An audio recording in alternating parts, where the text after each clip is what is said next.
Good evening. You're now with me, Lorenzo Isaac, for TVS Nightline. We begin with this news. Saudi Arabia has expressed interest in investing in the green energy industry, specifically solar energy in Sarawak. Sarawak Premier Dato' Patinggi Tan Sri Abang Johari Tun Openg said that if Sarawak's products are developed using green and low carbon energy, it will open up a broader market at the global level. He added that markets such as the European Union, EU, Asia and the United States make green energy a key component for entering international markets. One of the investors that has expressed and are now discussing with us is from Saudi Arabia. As you know, they have a new city called Neom City, which is powered by solar. In other words, if you have that, then press metal subsidiary will play the part there. You got your marketplace in the new energy transition. Meanwhile, Abang Johari also stated that the global focus on Sarawak's aluminium subsidiary products signifies recognition of its low-carbon manufacturing facilities, thereby positioning Sarawak as one of the world's 38 low-carbon industry sectors and the first in Malaysia, emphasizing the importance of energy security encompassing hydro, gas, biomass and floating solar development. Meanwhile, Sarawak has begun supplying electricity to Sabah with a capacity of 30 megawatts. Abang Johari said the execution will be via the Northern Grid Extension Project. The Premier further added that the state's power exports extend beyond Sabah, reaching West Kalimantan and supported by investment in North Kalimantan. 2 days ago, we have started supplying power through the Sarawak grid to Sabah. Now we are boleh jadi Borneo grid lah, because we are supplying to West Kalimantan and we have investment in North Kalimantan, and in terms of energy production, we are there.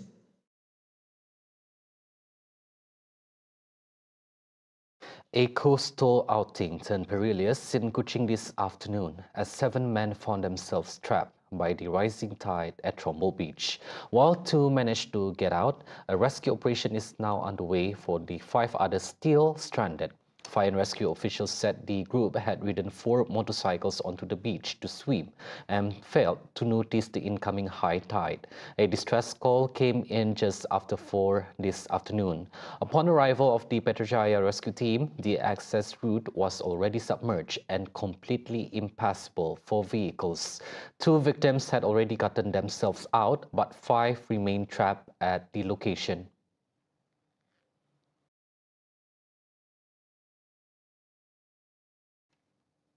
Small businesses are getting a significant break. Prime Minister Anwar Ibrahim says companies earning under 1 million ringgit a year will now be exempt from the country's new e-invoicing requirement. The Cabinet revised the threshold yesterday, doubling it from the previous limit of 500,000. Anwar says large companies have no reason to object, but small operators are feeling the added cost and pressure of e-invoicing. He added that any requirements for businesses above the 1 million mark will be studied further, including cost implications. The Prime Minister also acknowledged long-standing complaints, especially from Chinese small business owners, about slow tax refunds. They argue the government is quick to collect taxes but slow to return overpayments. Anwar, who also serves as a finance minister, says he has directed the cabinet to clear outstanding refunds and is doubling funds from 2 billion to 4 billion ringgit to speed up payments. A heart-wrenching discovery in Kota Semarahan.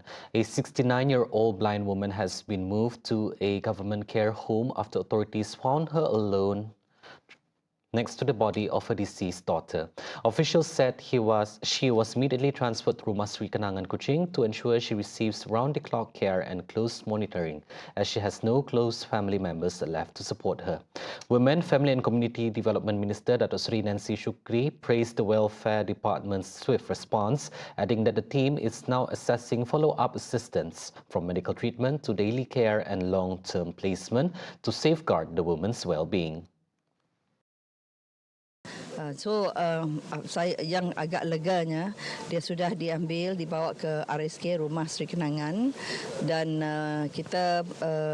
saya dimaklumkan akan diambil perubatan report dari segi medical check up.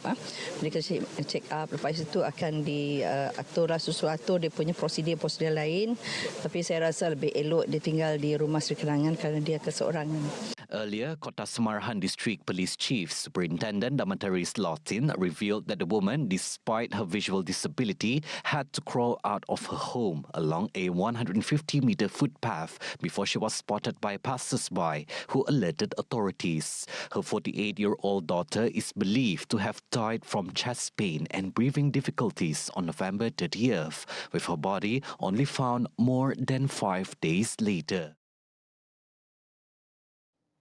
Efforts to locate two remaining Malaysians missing in the floods and landslide in Sumatra, Indonesia are still ongoing despite the challenging conditions brought by the northeast monsoon. Foreign Minister Datuk Seri Muhammad Hassan said multiple agencies, including the Malaysian Maritime Enforcement Agency (MMEA), are currently involved in the operation. Kita minta supaya usaha ini diteruskan. Ya. Laut bergelora sekarang dengan keadaan cuaca monsun timur laut ini, dia laut bergelora. Jadi usaha menyelamat itu sukar, tapi kita akan teruskan usaha mencari dan menyelamat mangsa tersebut, insyaAllah. Kita doa sama-sama. So far, two Malaysians remain missing, a 64-year-old woman and a man identified as 30-year-old Asrul Nizam Apritson, both of whom were reported lost in the landslide incident in Padang Panjang, West Sumatra on November 27. A first-of-its-kind cross-border adventure, the Fort Brunei Sarawak Quest 2025 has left participants impressed, especially with the driving experience along Sarawak-Span Borneo Highway. The 5-day convoy, organised by Premier Automobile Sendirian Berhad, brought together Ford Ranger and Ford Everest owners from Brunei, covering key cities including Kuching, Sibu and Bintulu. Premier Automobile Marketing Manager Mark Perrins says the journey has been nothing short of remarkable, not just because of the vehicles, but because of the highway itself. And so far, kami telah melayari Pen Borneo Highway. We were very impressed, bukan saja kepada kenderaan Ford, in terms of comfort, in terms of features yang modern, tetapi highway Pen Borneo sendiri sangat-sangat impresif lah. Sebab kami sebelum ini pernah mengadakan konvoi ke Sabah dan tempat-tempat lain, dan kami rasa kali ini Sarawak telah mencapai satu tahap yang di mana facilities like highways sangat impresif. And then banyak penggambar, itulah kenangan manis lah sepanjang perjalanan. Meanwhile, participant Azli Yusof, originally from Kuala Lumpur but now living in Brunei, shared that while he has visited Kuching before, this marked his first time experiencing the highway by road. Before memang pakai flight, and saya memang nak experience and bawa family datang Kuching pakai Pen Borneo. And this is, I can say, dari Miri sampai Kuching. So basically kalau Pen Borneo tu mungkin sampai Teluk Melano kan. So jalan best kalau compare to other side of the Borneo. The jalan is good, the people is good, and it's a different orang cakap view lah ataupun environment. Kalau kita pergi Sabah, more to nature, gunung, pantai. Kalau Kuching and Sarawak, more to culture. At the same time, Business Events Sarawak says it fully support convoy programs like this and believes they have strong potential to boost business tourism. No, this is not the first event that we have supported. Although, regardless, is it from Sabah or from Brunei or from Kalimantan, this is one of the many successful events that we have supported. Amelia added that BE Sarawak will soon introduce a special package to support corporate meetings, incentive groups, and similar large-scale events in the state.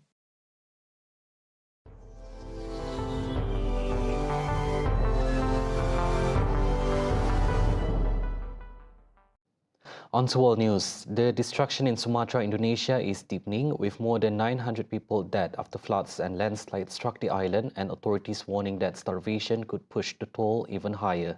The Disaster Management Agency reports that the death toll in Indonesia now stands at 908, with 410 people still missing. Aceh Governor Muzakir Manaf described response efforts in the area as struggling through waist-deep mud, searching for the bodies of those who have been killed. But he warned that starvation now poses a greater danger than the floods themselves. Kalau semua lebih parah Pak, karena ini pertama kali terjadi di Sibolga selama saya hidup 24 tahun. Ini baru semua lengkap, dari BBM, beras, bahan makanan pun susah Pak, karena akses ke sini memang betul-betul terputus.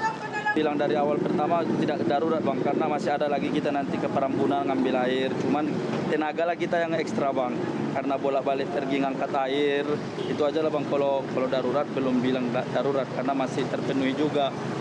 Kecuali tenaga kita masih kuat ya Bang. Humanitarian groups are rushing to provide relief, but with villages cut off and access limited, the crisis could get even worse in the coming days. In South Africa tonight, authorities are investigating one of the deadliest mass shootings this year after gunmen opened fire inside a hostel bar in the capital, Pretoria. 11 people, including a 3-year-old child, were killed in what police describe as a brutal, indiscriminate attack. The shooting happened at dawn in Salisbury Township. Police say a total of 25 people were shot when 3 gunmen walked into what they called an illegal shebeen, a bar operating without a license, and opened fire on a group of men who were drinking. 10 people died at the scene. Another victim died later in hospital. The dead include a 12-year-old boy and a 16-year-old girl. Authorities said they were only alerted 2 hours after the attack, just after 6 a.m., making the response even more difficult. A manhunt is underway, but so far no arrests have been made. Investigators said the motive remains unclear and they are not ruling anything out, including gang activity. 1 year after its highly anticipated reopening, Notre Dame Cathedral in Paris has drawn more than 11 million visitors eager to see the restored pale stone and minimalist interiors, a stunning comeback following the devastating 2019 fire. The cathedral opened to the public on December 7, 2024, after more than 5 years of renovation in a ceremony attended by world leaders including French President Emmanuel Macron and US President Donald Trump. Sybil Bellamy-Brown, head of visitor management at Notre Dame, said the cathedral has welcomed approximately 11 million visitors since reopening, about 30% more than before the fire. On s'aperçoit que la cathédrale est un lieu de sanctuaire. On n'avait pas autant de pèlerinages avant, 600 pèlerinages et des pèlerinages qui nous viennent à la fois du Brésil, de Chine, d'Allemagne, d'Espagne évidemment, d'Italie et de France, de nombreux Français. Et donc ce renouveau effectivement spirituel autour de la cathédrale nous amène à continuer notre action et de vivre des temps religieux forts dans la cathédrale. The cathedral reopened after a massive renovation funded by 843 million euros, following a 2019 fire that destroyed its roof and framework. Visitors have lined up across the forecourt to experience Notre Dame's restoration.